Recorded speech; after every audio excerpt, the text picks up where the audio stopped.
नमस्कार, आप देख रहे हैं न्यूज 18। मैं हूं आपके साथ मेनका चौधरी और इस वक्त बुलेटिन में सबसे पहले बड़ी खबर कानपुर से, जहां कासगंज एक्सप्रेस की बोगी में आग लगने की खबर आ रही है। अचानक ही आग लगी, जिसके बाद यात्रियों में अफरा तफरी मच गई। तस्वीरें भी हम आपको दिखा रहे हैं। कानपुर अनवरगंज से कासगंज जा रही थी एक्सप्रेस। तत्काल प्रभाव से राहगीरी ने फायर सेफ्टी सिलेंडर से आग बुझा ली। एक्सप्रेस की बोगी से सभी यात्रियों को सुरक्षित निकाल लिया गया है। मौके पर एम्बुलेंस समेत थाना प्रभारी भी मौजूद हैं। बिल्हौर थाना क्षेत्र के सुभानपुर गांव के सामने की यह घटना है। एक्सक्लूसिव तस्वीरें न्यूज 18 पर आपको दिखा रहे हैं। बताया जा रहा है कि आग लगी थी, लेकिन इस आग पर राहगीरों ने ही काबू पा लिया। फायर सेफ्टी सिलेंडर का इस्तेमाल कर आग पर काबू पा लिया गया। अफरा तफरी जरूर यात्रियों के बीच मच गई थी और तुरंत ही सभी यात्रियों को बाहर भी निकाल लिया गया।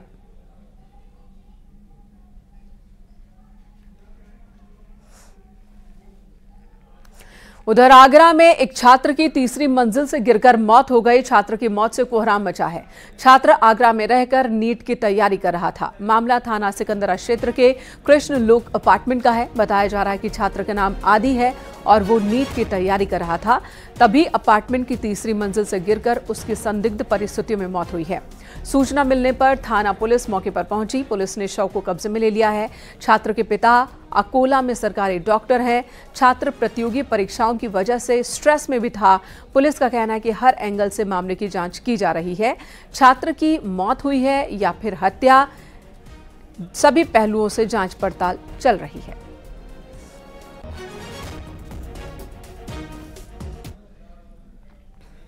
आगरा के सिकंदरा क्षेत्र में कृष्ण लोक अपार्टमेंट के अंदर तीसरी मंजिल से गिरकर एक छात्र की संदिग्ध मौत हो गई। छात्र आदि नीट की तैयारी कर रहा था और वह स्ट्रेस में था। छात्र की मौत के बाद से हड़कंप मचा हुआ है। सूचना मिलने पर थाना पुलिस मौके पर पहुंची और पुलिस ने शव को कब्जे में लेकर पोस्टमार्टम के लिए भेजा है। पुलिस अधिकारियों का कहना है पूरे मामले की जांच की जा रही है और हर एंगल से जांच की जाएगी। छात्र ने आत्महत्या की है या फिर उसकी हत्या की गई है, इस एंगल से भी पुलिस जांच कर रही है। हालांकि जो छात्र के पिता हैं वो अकोला में सरकारी डॉक्टर हैं और छात्र आगरा के कृष्ण लोक अपार्टमेंट में रहकर नीट की तैयारी कर रहा था। तभी वह तीसरी मंजिल से गिरकर उसकी मौत हुई है। हालांकि पुलिस अब इस पूरे मामले की जांच पड़ताल में जुटी हुई है। आमिर कुरैशी, न्यूज 18 आगरा। उधर आगरा में बीते दिनों ब्रह्म कुमारी आश्रम के अंदर 2 सगी बहनों की आत्महत्या के मामले में पुलिस को बड़ी सफलता मिली। पुलिस ने मुख्य आरोपी नीरज को गिरफ्तार कर लिया है। आरोपी कई दिनों से पुलिस को चकमा देकर फरार था, लेकिन राजस्थान बॉर्डर से पुलिस ने आरोपी की गिरफ्तारी कर ली है। ब्रह्म कुमारी आश्रम के अंदर 10 नवंबर को 2 सगी बहनों ने खुदकुशी कर ली थी। सुसाइड नोट में 4 लोगों के नाम लिखे थे। गंभीर आरोप इन पर लगाए थे दोनों बहनों ने। 3 लोग पहले ही गिरफ्तार किए जा चुके थे, जबकि मुख्य आरोपी नीरज अब गिरफ्तार हुआ है। ब्रह्म कुमारी आश्रम में 2 सगी बहनों के आत्महत्या के मामले में पुलिस को बड़ी सफलता मिली है। पुलिस ने मुख्य आरोपी नीरज को गिरफ्तार कर लिया है। आरोपी नीरज को राजस्थान बॉर्डर से गिरफ्तार किया है। आपको बता दें कि बीते 10 नवंबर को ब्रह्म कुमारी आश्रम के अंदर 2 सगी बहनों ने फांसी के फंदे पर लटककर अपनी जीवन लीला समाप्त कर ली थी। साथ ही 4 पेज का बड़ा सुसाइड नोट छोड़ा था, जिसमें 4 लोगों पर गंभीर आरोप लगाए थे। 3 लोगों को थाना पुलिस पहले ही गिरफ्तार करके जेल भेज चुकी है। तो वहीं मुख्य आरोपी नीरज पुलिस को चकमा देकर फरार चल रहा था। पुलिस ने नीरज की गिरफ्तारी के लिए 4 से 5 टीमों का गठन किया था और लगातार प्रयास कर रही थी। अंत में पुलिस को सफलता मिली और आरोपी नीरज को राजस्थान बॉर्डर से गिरफ्तार कर लिया। पुलिस पूछताछ में आरोपी नीरज ने कई अहम बातें कबूल भी की हैं। उसने पैसे का लेन देन और आश्रम से पैसों को लेने की बात बताई है। इसी के साथ ही पुलिस अब नीरज के खिलाफ कानूनी कार्रवाई करते हुए जेल भेज रही है। आमिर कुरैशी, न्यूज 18 आगरा। उधर शामली में कुख्यात गैंगस्टर संजीव जीवा की संपत्ति को कुर्क किया गया। संजीव जीवा की कोर्ट में गोली मारकर हत्या कर दी गई थी। मृतक संजीव एक शातिर गैंगस्टर था, जिस पर लूट, हत्या, रंगदारी समेत दर्जनों केस दर्ज थे। आज मुजफ्फरनगर जिलाधिकारी अरविंद मलप्पा बंगाली के आदेश के अनुसार कुख्यात गैंगस्टर संजीव की करीब 10 करोड़ की संपत्ति कुर्क की गई।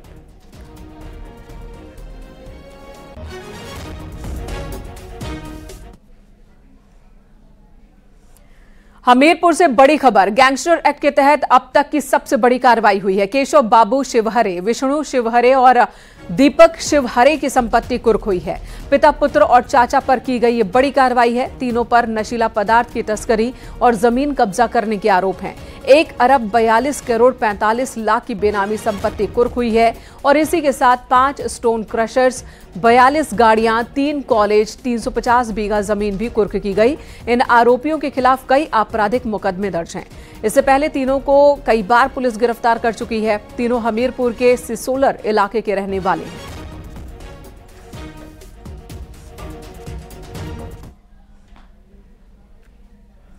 उधर कौशाम्बी में प्रॉपर्टी विवाद में रिश्तों का कत्ल हो गया। सौतेले बेटे ने अपनी मां की कुल्हाड़ी से हत्या कर दी और मौके से भाग निकला। मृतका के हत्या के बाद अब उसके परिवार में कोई सदस्य नहीं बचा और ऐसे में पुलिस ने इस मामले में गांव के चौकीदार की तहरीर पर हत्या का केस दर्ज किया है। आरोपी बेटे को गिरफ्तार कर लिया गया है।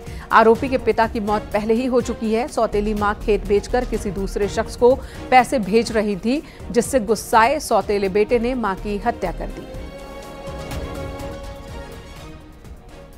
थाना संदीपन घाट क्षेत्र में माँ बेटे साथ में रहते थे। इसमें माँ बुजुर्ग थी। पारिवारिक कलह को लेकर बेटे ने कुल्हाड़ी के डंडे से माँ को मार दिया था, तो उसको अस्पताल ले जाया जा रहा था, जिसमें अधिक ब्लीडिंग होने के कारण उसकी डेथ हो गई है। मुकदमा पंजीकृत किया जा रहा है। उनके घर पे अभी अब कोई बचा नहीं है, इसलिए ग्राम चौकीदार से तहरीर लेके मुकदमा पंजीकृत कर। नवंबर को हुए एक युवक की हत्या के मामले में पुलिस ने खुलासा किया। उसी के गांव के रहने वाले एक आरोपी को गिरफ्तार किया। आरोपी की निशानदेही पर हत्या में इस्तेमाल कुल्हाड़ी बरामद कर ली गई है। बताया जा रहा है कि मामूली कहासुनी के बाद विवाद हुआ था, जिसमें युवक की कुल्हाड़ी से वार कर हत्या कर दी गई। कोइरौना थाना क्षेत्र के इनार गांव का ये मामला है। जांच पड़ताल के बाद पुलिस ने गांव के रहने वाले भुल्लर नाम के आरोपी को गिरफ्तार किया। जब उससे पूछताछ की तो उसने बताया कि मृतक के बड़े भाई से उसी दिन उसकी मारपीट हुई थी। युवक घायल अवस्था में पड़ा मिला था।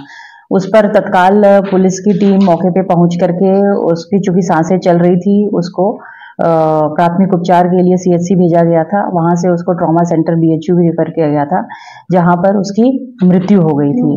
तब तत्काल जो है इसमें 302 अज्ञात में मुकदमा पंजीकृत किया गया था और पुलिस ने फिर हर एंगल से इसमें जांच की और थाना कोइरौना की टीम ने इसमें सफल 24 घंटे के अंदर ही इसमें अभियुक्त को पकड़ लिया था।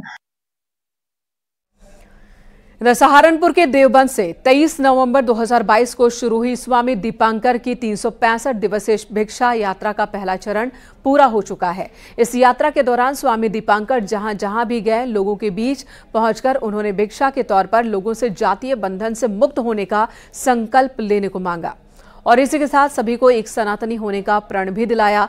स्वामी दीपांकर इस यात्रा को लेकर उनसे बातचीत की हमारे सहयोगी सुशील पांडे ने। जिन्होंने ये फिलहाल संकल्प लिया कि वो राष्ट्र को सुदृढ़ और जातीय बंधन में जो लोगों को बांटने के लिए भ्रामक लोग अभी काम कर रहे हैं, उनके इस किले को तोड़ना है। स्वामी दीपांकर खुद आज हमारे साथ हैं। 1 साल पूरा हो गया है इनकी जो संकल्प यात्रा है। स्वामी जी, बहुत बहुत स्वागत है। धन्यवाद दादा। 1 साल आपका ये जो संकल्प यात्रा है वो पूरा हो गया है। कैसा अनुभव रहा? कई लोगों का प्यार आपको मिला और आज लगभग आप उस फिर मुकाम पर हैं कि इस यात्रा को लेकर और आगे बढ़े। मैं समझ सकता हूं दादा कि एक लौता सन्यासी हूं जिसे इतना प्यार, स्नेह और ऊर्जा मिला। आज इस यात्रा के साथ तकरीबन 50 लाख लोग जुड़ गए। आज भिक्षा यात्रा का परिवार 50 लाख के पार। मैं समझ सकता हूं कि इससे ज्यादा महत्वपूर्ण किसी सन्यासी के लिए कुछ नहीं हो सकता। मैंने कहा कि मुझे आपसे कोई द्रव्य या कोई भौतिक सुख की इच्छा नहीं है। अगर आप भिक्षा में मुझे दे सकते हैं तो एक हिंदू होने की भिक्षा दीजिए, जातियों में विभाजित न होने की भिक्षा दीजिए। और जब सुनता हूं कि जातियों में विभाजित न होने की भिक्षा लोग इतने उत्साह से दे रहे हैं, तो मुझे लगता है कि जब हैं 80 करोड़ तो भिक्षा 50 लाख क्यों, करोड़ों में होनी चाहिए। तो ये यात्रा की अवधि आज 1 साल हुई है, पहला चरण पूरा हुआ है। ये यात्रा निरंतर जारी रहेगी जब तक समूचे हिंदू समाज को एक सूत्र में पिरो ना लूं। आपको लेकर बड़ा विरोधाभास भी है कई लोगों में। वो लगातार ये कह रहे हैं कि ये कैसी यात्रा है। लोगों का ये कहना है कि तोड़ने की जो नीति अभी फिलहाल चल रही है कि जिस तरह धर्म परिवर्तन देखने को मिल रहा है, एक बड़े लेवल पर यह काम चल रहा है। ऐसे में आपकी यात्रा में भी बड़े संकट आए, कई लोगों ने उसकी कहीं ना कहीं अगर बात करें तो अवहेलना भी की, कई लोगों ने विरोध भी किया। दादा, मैं समझता हूं स्वामी विवेकानंद कहते हैं कि शुरू में आपका उपहास होगा, बाद में आपके साथ अभद्रता होगी और तीसरे नंबर पर विजयी हो जाएंगे। तो अभी मुझे लगता है दूसरा नंबर पूरा हुआ, तीसरा नंबर शुरू होने वाला है। और रही बात, यही मेरे साथ नहीं हुआ। डॉक्टर बी आर अम्बेडकर चाहते थे जातिवाद ना हो, राम मनोहर लोहिया चाहते थे जातिवाद ना हो।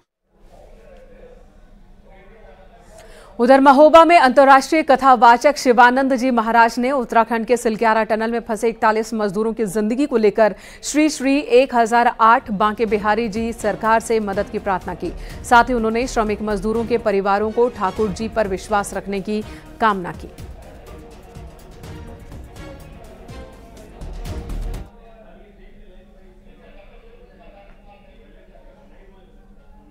उत्तराखंड की सरकार को बहुत बहुत धन्यवाद देना चाहूँगा कि जो भी संसाधन होते हैं उन सबको जुटा करके, और वो जो उस टनल में फंसे हुए हैं 40 लोग संभवतः फंसे हुए हैं, उन सबको निकालने का कार्य निरंतर जारी है और लग रहा है कि आज या कल में वो सफल हो जाएंगे। इसके लिए हम जो भी सनातनी हैं निरंतर अनुष्ठान पर बैठे हैं, पूजन कर रहे हैं, पाठ कर रहे हैं यज्ञ के माध्यम से कि हमारे जो भी भाई बंधु फंसे हुए हैं वहाँ पर और वो सुरक्षित निकल करके आ जाएं। बांके बिहारी जी से प्रार्थना करता हूँ कि वो सकुशल बाहर आ जाएं और आएंगे भी, ऐसी मुझे पूर्ण विश्वास है। प्रभु कोई अहित नहीं करेंगे, सरकार पूर्ण तरीके से लगी है और ग्रह नक्षत्रों का योग सही बन रहा है और हम सबके पूजन का फल है, इसलिए सब सकुशल निकल आएंगे। यहां रुकेंगे एक छोटे से ब्रेक के लिए, खबरों का सिलसिला जारी है। इस वक्त मथुरा, जहां पर ब्रज उत्सव मनाया जा रहा है।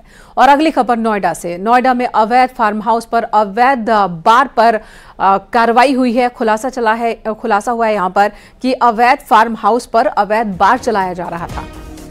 अय्याशी का अड्डा बन गया अवैध फार्म हाउस, जिसका खुलासा हुआ। आबकारी विभाग की बड़ी कार्रवाई हुई है। हरियाणा मार्ग की शराब यहां से बरामद की गई, आबकारी विभाग ने बरामद की है। इवेंट मैनेजर समेत 4 लोग गिरफ्तार भी किए गए हैं। 5 पेटी शराब बरामद की गई है। एक्सप्रेसवे थाना क्षेत्र से संचालित थी अवैध पार्टी, यहां पर संचालित हो रही थी। एक्सप्रेसवे थाना क्षेत्र में ये इलाके आता है जहां पर ये फार्म हाउस था। अवैध रूप से फार्म हाउस बनाया गया था, जहां पर बकायदा हरियाणा से शराब लाकर पार्टी के दौरान परोसी जा रही थी। मुख्यमंत्री योगी आदित्यनाथ ने शहीद कैप्टन शुभम गुप्ता के पिता को शोक संदेश भेजा। पत्र में सांत्वना व्यक्त की गई। कल जम्मू कश्मीर के राजौरी इलाके में सुरक्षा बलों और आतंकियों के बीच एनकाउंटर के दौरान आगरा के शहीद कैप्टन शुभम गुप्ता के घर वालों को सांत्वना देने का तांता लगा हुआ है। शहीद कैप्टन शुभम गुप्ता जिला शासकीय अधिवक्ता बसंत गुप्ता के बेटे थे। कैप्टन शुभम गुप्ता 2018 में बतौर लेफ्टिनेंट पास हुए थे और कमीशन मिला उन्हें। शहीद कैप्टन शुभम गुप्ता के पिता बसंत गुप्ता ने कहा कि उन्हें अपने बेटे पर गर्व है। कल 3:45 बजे उसकी यूनिट के ऑफिसर्स का फोन आया था। उन्होंने बताया कि कोई एनकाउंटर हुआ, उसमें शुभम इंजर्ड है और आईसीयू में भर्ती है। हम कोऑर्डिनेट करेंगे, आपको घबराने की जरूरत नहीं है। हमें कुछ आवाज हुआ, हमने फिर कंटिन्यूएशन रहे तो उन्होंने शाम को फिर ये बताया, 7 बजे डिक्लेयर किया कि वो शहीद हो गया है और बहुत बड़ा काम करके गया है।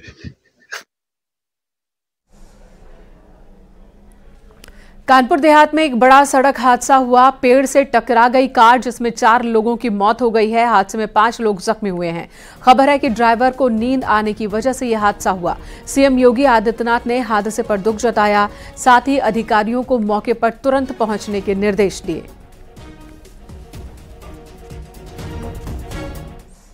हॉस्पिटल पहुंचने के बाद 4 लोग, जय सिंह और उनकी सगी बहन प्रिया सेंगर जी, उनकी भतीजी प्रिया बच्ची और एक गांव के ही रन्नो देवी महिला ये 4 लोग मृत्यु घोषित किए गए हैं। एक ड्राइवर और बाकी 4 बच्चे घायल हैं। उनमें से 4 लोग सुरक्षित हैं। एक बच्चा अंश थोड़ा सा क्रिटिकल होने के वजह से उनको कानपुर नगर हेलट रिफ़र किया गया है। इन सभी को देखभाल किया जा रहा है और लगातार इनकी मदद की जा रही है। बाकी अन्य कोई भी विषय सामने आएंगे आपको अवगत कराएंगे। कोई लॉ एंड ऑर्डर समस्या नहीं है, सभी लोग मौके पर हैं। उधर महाराजगंज में प्रेमिका का हाई वोल्टेज ड्रामा देखने को मिला। प्रेमी से शादी की जिद पर अड़ी प्रेमिका मोबाइल टावर पर चढ़ गई। प्रेमिका को मनाने में पूरा गांव जुट गया। काफी मशक्कत के बाद उसे मोबाइल टावर से नीचे उतारा गया। दरअसल शादी के दबाव के बाद भी प्रेमी फरार हो गया। मौके पर पहुंची भिटौली पुलिस जांच पड़ताल में जुटी है।